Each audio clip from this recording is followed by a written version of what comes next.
अस्सलाम वालेकुम दोस्तों, जब पाकिस्तान सुपर लीग शुरू हो रहा था तो मेरे जहन में एक बात थी, कोई ऐसा बल्लेबाज मिले जो मैच को लेके चले फिर उसको फिनिश करे। और हसन नवाज ने इस पीएसएल में 3 बार ऐसा कर दिखाया है। दरअसल लगातार 3 बार ऐसा कर दिखाया है। इससे पिछले मैच के अंदर उन्होंने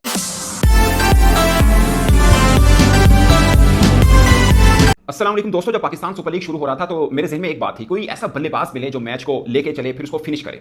और हसन नवाज ने इस पीएसएल में 3 बार ऐसा कर दिखाया है। दरअसल लगातार 3 बार ऐसा कर दिखाया। इससे पिछले मैच के अंदर उन्होंने 100 किया था, man of the match Rossouw थे, मगर उससे पहले उन्होंने 50 की थी और चेस किया था। मिडल में आया और चेस किया, और इस मैच के अंदर भी मिडल में आके वो चेस करके एक दफा लगा कि मैच कोटा ग्लैडिएटर के हाथ से निकल गया है। और खासकर आखिरी ओवर मोहम्मद हसनैन वर्सेस हसन नवाज, इससे पहले मधुशंका ने बहुत जबरदस्त ओवर किया था। और मैं एक चीज सोच रहा था कि पीएसएल में जब कोई क्वालिटी बॉलर आके बॉल करेगा तो चेक होता है कि आप किस तरह से करते हैं। मिसाल के तौर पर 17 ओवर, अगर आपको याद हो, बैच का जबरदस्त वो ओवर कर रहे थे, जबरदस्त ओवर किया। बाद में मुझे याद है कमेंटेटर ने वकाल से पूछा, लास्ट बॉल है, ओवर अच्छा कर रहा है, आप होते तो क्या करते हैं? उन्होंने बोला मैं यॉर्कर करता, या मतलब सीधा ब्लॉक होल करता या ऑफ साइड यॉर्कर करता, मगर उन्होंने हॉ बॉली दी और छक्का लगा था। उसके बाद शाहिद अजीज ने जबरदस्त ओवर किया, मगर आखिरी 2 बॉल में वो चौके खा गया। मधुशंका ने 6 रन दिए, कोई बाउंड्री नहीं खाई थी। तो मैं सोच रहा था कि जब एक इंटरनेशनल मटेरियल बॉलिंग करता है, डिफरेंट डालता है। फिर आखिरी ओवर में 12 रन चाहिए थे, हसनैन बॉल करे थे, पहले ही बॉल के ऊपर कैच का चांस आया जो रिजवान ने कोशिश की। मुझे लगता है कि शायद उबैशा जो साथ में खड़े थे उनका विजन ज्यादा बेहतर था, अगर वो ट्राई करते तो शायद कैच होता, बट बीच में 2-4 सेकंड ही होते जिसमें डिसीजन करना होता है, और रिजवान को लगा उनके हाथ में ग्लव्स है तो वो ज्यादा बेहतर तरीके से कैच कर सकते हैं, जो कि वो नहीं कर पाए। एक टफ चांस था, बट उबैशा ट्राई करते तो शायद बेटर चांस था, मगर रिजवान ने ट्राई किया और कैच ड्रॉप हुआ। और दूसरी दफा ऐसा हुआ कि हसन नवाज लास्ट ओवर में 10 या 12 रन से ऊपर चेस कर रहे हो और उनका कैच ड्रॉप हो गया। इससे पहले मोहम्मद शहजाद इस्लामी यूनाइटेड के थे, वो ओवर कर रहे थे, जब मैंने आपको जिक्र किया कि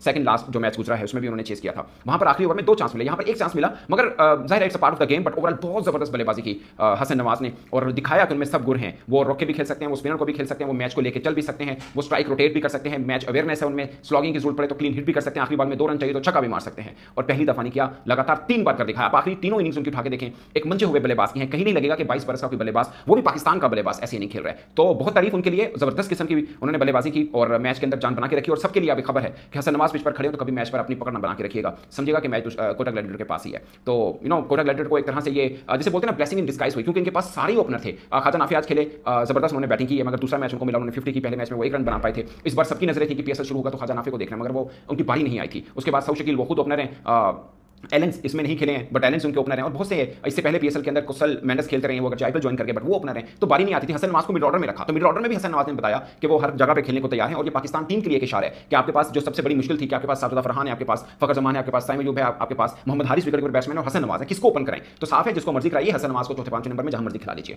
और आपके कप्तान भी वन डाउन खेलते हैं, मतलब सलमान आगा। तो ये सब सवालों का जवाब ये मिल गया कि हसन नवाज को जहां मर्जी खिला दिए वो बैटिंग कर लेगा। चौथे 5वें 6वें 7वें नंबर पर भी इस बंदे ने बल्लेबाजी की है। पॉइंट ये है कि मैं अक्सर एग्जांपल देता हूं कि माइक हसी जो कि ऑस्ट्रेलिया के एक नामवर मिड ऑर्डर बल्लेबाज रहे हैं, उनका डोमेस्टिक बहुत ज्यादा मैचेस एज ए ओपनर गुजरा, मगर ऑस्ट्रेलिया ने उनको फिट इन किया मिडिल ऑर्डर में, क्योंकि उनको मिडिल ऑर्डर बल्लेबाज चाहिए था। Hasan Nawaz blessing in disguise थे, कोटा ग्लैडिएटर से खेल रहे हैं जहां पे सब ओपनर थे। और अब जब इनकी ऑप्शन मुकम्मल हुई थी तो देखने में लगता था सबसे वीक टीम है, मगर अब पॉइंट टेबल के ऊपर सबसे ऊपर राज कर रही है। तो साफ है दोस्तों कि हसन नवाज का ये गैम्बल था जो पूरा हुआ, और मिडिल ऑर्डर में ये इनके लिए भी अच्छा है, पाकिस्तान टीम के लिए भी अच्छा है, और कोटा ग्लैडिएटर के लिए भी अच्छा है कि इनको हसन नवाज एक अच्छी शेप के अंदर मिल गए हैं। जबरदस्त 6 छक्के, मतलब 38 बॉल पर 66 रन, 173 की स्ट्राइक रेट, कमाल। उससे पहले मुल्तान सुल्तान ने जब बल्लेबाजी की, यासिर खान ने अच्छी बैटिंग की थी उन्होंने, मगर बड़ी इनिंग नहीं बना पाए, मगर उनमें दम नजर आया। और यासिर खान वो हैं जिनको मुल्तान सुल्तान लगातार सब मैच नहीं खिलाए, बट जब पहला मैच खिलाया उसके बाद लगातार सारे मैच वो खेल रहे हैं। अच्छा, इस पीएसएल में ना 2-3 नाम ऐसे आए हैं जो पहले कभी नहीं थे, मतलब उस तरह से नहीं थे, ये फर्स्ट प्रायोरिटी नहीं थे, बट एकदम छा गए। एक साजिद फरहान किसी पीएसएल की टीम ने उन्हें मुंतखब नहीं किया था, मगर इस्लामाबाद यूनाइटेड ने बिल्कुल नेक ऑफ द टाइम पे उनको मुंतखब किया, और इस्लामाबाद यूनाइटेड की तरफ से वाहिद वो प्लेयर हैं जिन्होंने सारे मैच खेले हैं। यासिर खान को मुल्तान सुल्तान नहीं खिला रहे थे, मगर जब उनको खिलाया तो उसके बाद उनको ड्रॉप नहीं किया, और लगातार वो खेल रहे हैं और रन भी कर रहे हैं। मगर शाहिद अजीज ने जबरदस्त किस्म की बैटिंग भी की, बॉलिंग भी उनकी बेहतर है। आखिरी ओवर उन्होंने बड़ा शानदार किया, मगर आखिरी 2 बॉलों पे 2 चौके खा गए थे,